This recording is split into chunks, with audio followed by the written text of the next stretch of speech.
দীৰ্ঘদিন কংগ্ৰেছ দলৰ হৈ আমি নিস্বাৰ্থভাৱে কাম কৰি আহিছিলোঁ যদিও আমি লাঞ্ছিত বঞ্চিত হৈ আহিছোঁ। সেয়েহে আমি ভাৰতীয় জনতা পাৰ্টিৰ যি উন্নয়নমুখী যাত্ৰা, যি গাঁৱে ভূঞে চহৰে নগৰে যেনেকুৱা ধৰণৰ উন্নয়নমুখী যাত্ৰা বা উন্নয়নমুখী পৰিকল্পনা চৰকাৰখনে লৈ আছে, সেই চৰকাৰৰ কামৰ প্ৰতি আমি আপ্লুত হৈ আমি আজি দলে বলে বিজেপিৰ দলত যোগদান কৰিছোঁ আৰু আগন্তুক সময়ত আমি বিজেপি দলৰ হৈ খুব নিষ্ঠাৰে আমি কাম কৰি যাম বুলি আমি সংকল্পবদ্ধ হৈছোঁ আৰু লগতে আমি ওচৰ চুবুৰীয়া যিখিনি সমস্যা আছে সমস্যাখিনি আমি দলৰ লগত লাগি আমি সমাধান কৰিম বুলি আমি সংকল্পবদ্ধ কৰিছোঁ।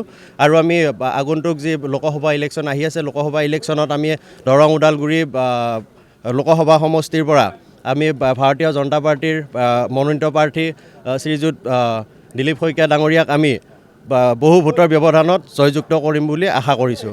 Join BSc Nursing and GNM at St. Martha Institute of Nursing, Guwahati under SM Group of Institutions.